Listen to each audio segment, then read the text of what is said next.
السلام عليكم ورحمة الله وبركاته.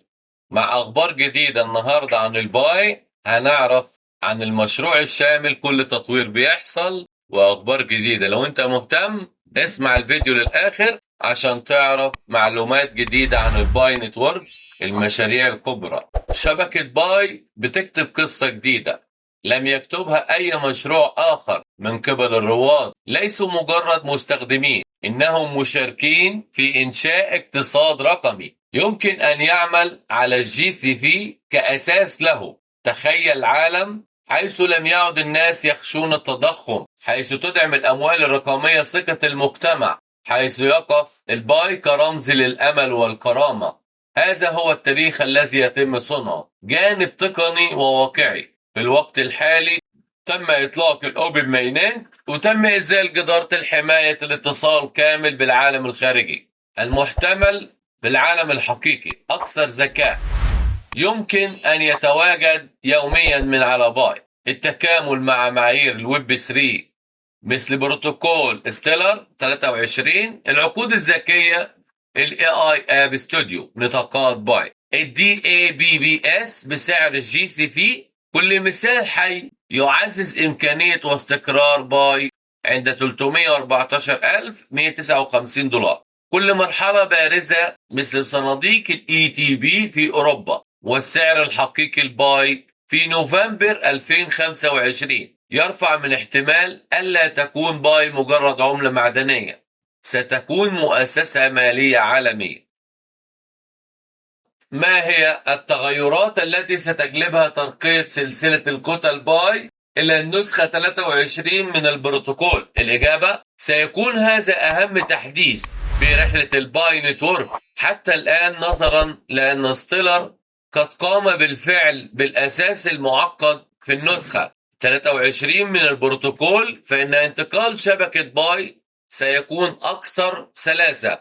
عشان نعرف التغيرات الرئيسية التي يمكن أن نتوقعها ببطء مع مرور الوقت. العقود الذكية دي بتسمح للتطبيقات بالعمل تلقائيا دون الحاجة إلى وسيط. تخيل إقراض باي إلى بايونير آخر ويتم التعامل مع السداد تلقائيا بواسطة سلسلة الكتل. أو فكر في تطبيقات الألعاب، يتم توزيع المكافآت على الفور والشفافية من خلال القواعد المشفرة. سينتقل تطبيقات استوديو الاي اي الباي اس من أداة تجريبية بسيطة إلى منصة لبناء تطبيقات متقدمة. نطاقات باي تعمل بالكامل تماما مثل موقع الويب، يحتوي على نطاق كوم.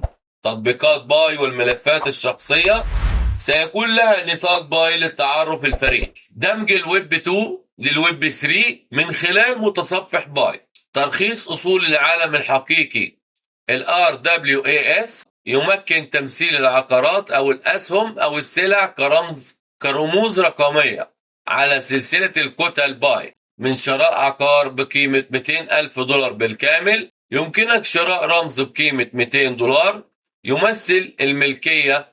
مما يجعل هذا أكثر تبشيرا هو أن ستيلر انضم مؤخرا إلى جمعية ال ERC 3643، وهي معيار عالمي لترميز المنظم للأوراق المالية والأصول الواقعية، نظرا لأن سلسلة كتل باي تعتمد على ستيلر كوري.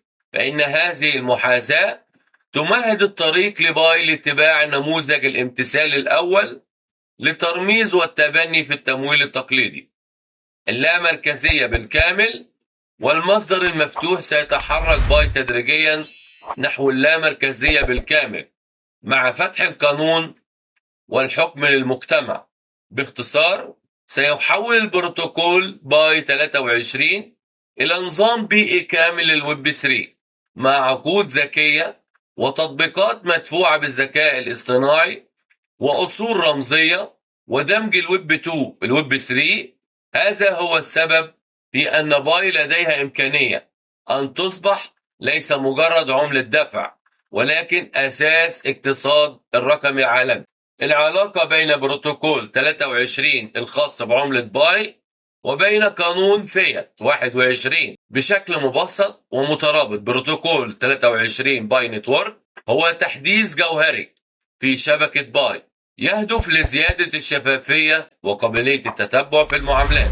البروتوكول يسمح بظهور بيانات أساسية مرتبطة بالمعاملات، قد يكون اسم أو هوية جزئية أو عنوان KYC، بحيث يسهل تتبع التحويلات. الهدف الأساسي الامتثال للقوانين الدولية الخاصة بمكافحة غسيل الأموال وتمويل الإرهاب AML والCFT. توصية فيات 21 يخص الإبلاغ عن المعاملات المشبوهة بفرض على المؤسسات المالية وشركات العملات الرقمية الالتزام بالإبلاغ إذا لاحظوا تحويلات أو معاملات غير طبيعية. الهدف منع استخدام العملات الرقمية في الأنشطة غير المشروعة. العلاقة بين بروتوكول 23 وقانون فيات. بروتوكول 23 يجعل شبكة باي متوافقة مع متطلبات فيات، خصوصا التوصية 21، عن طريق تمكين الجهات التنظيمية من رصد وتتبع المعاملات، تسهيل تطبيق إجراءات اعرف عميلك KYC وربطها بالتحويلات، دعم فكرة الإبلاغ السريع عن أي معاملات مشبوهة بما يتماشى مع قانون فيات 21. بروتوكول 23 هو أداة التقنية داخل باي لتنفيذ توصيات قانونية مثل فيات 21. تفاصيل بروتوكول 23 والتصويت في الساعة 17 بالتوقيت العالمي توضح المعلومات التي قدمتها أن ترقية البروتوكول 23 من ستيلر على ترقية فنية فقط، بل هي خطوة استراتيجية أساسية ستؤثر بشكل مباشر على شبكة باي. بروتوكول 23 جسر بين ستيلر وباي. ترتكز شبكة باي على ستيلر كونسنس بروتوكول SCB، لذا فإن أي تحديث أو ترقية لبروتوكول ستيلر ينعكس مباشر على بنية باي نتورك. البروتوكول 23 يمثل خطوة مهمة للأمام لأنه يمهد الطريق لعدة تحسينات رئيسية، أهمها عقود ذكية أكثر قوة. سيسمح البروتوكول الجديد بإنشاء عقود ذكية أكثر تعقيدا وقوة، وهو ما يفتح المجال لتطبيقات لا مركزية أكثر تطورا على شبكة باي نتورك، أكثر تكاملا مع الأنظمة الأخرى، وهو ما يعد ضروريا لتحقيق رؤيتها في الربط مع الإنترنت الأشياء IoT والذكاء الاصطناعي AI. التصويت وأهمية التوقيت. تصويت المدققين على البروتوكول الجديد ليس مجرد إجراء روتيني، بل هو جزء أساسي من نموذج الحوكمة اللامركزية لشبكة ستيلر. يظهر أن عملية اتخاذ القرار تتم بشكل جماعي من قبل المدققين الذين يديرون الشبكة، مما يضمن الشفافية والأمان. بمجرد أن يوافق الأغلبية المدققين على الترقية يتم تفعيل البروتوكول الجديد على الشبكة المدرج الفضائي وعلاقتها بباي نتورك. هذا هو الجزء الأكثر للاهتمام في التحليل اللي قدمته. يمكننا تفسير مصطلح المدرج الفضائي على أنه استعارة قوية لوصف دور بروتوكول 23 ستيلر. المدرج الفضائي في هذه الاستعارة يعتبر بروتوكول 23 هو المدرج الذي يسمح بالانطلاق. يشير المدرج إلى البنية التحتية الأساسية والجاهزة التي توفر الاستقرار والأمان اللازمين لعملية الإقلاع ستيلر. توفر هذه البنية التحتية القوية والسيولة اللازمة للعمليات الباي 23 بتساوي الدفع الاجتماعي والاقتصادي. بالمقابل شبكة باي نتورك هي الدافع الذي يستخدم هذا المدرج للانطلاق. يشير الدافع إلى الطاقة والزخم الحقيقيين لباي نتورك. تضيف هذا الزخم من خلال مجتمعنا الضخم، تبنيها اليومي ورؤيتها في دمج العملات الرقمية مع الأنظمة الاجتماعية والاقتصادية للمستخدمين العاديين وليس فقط للمختصين في التكنولوجيا.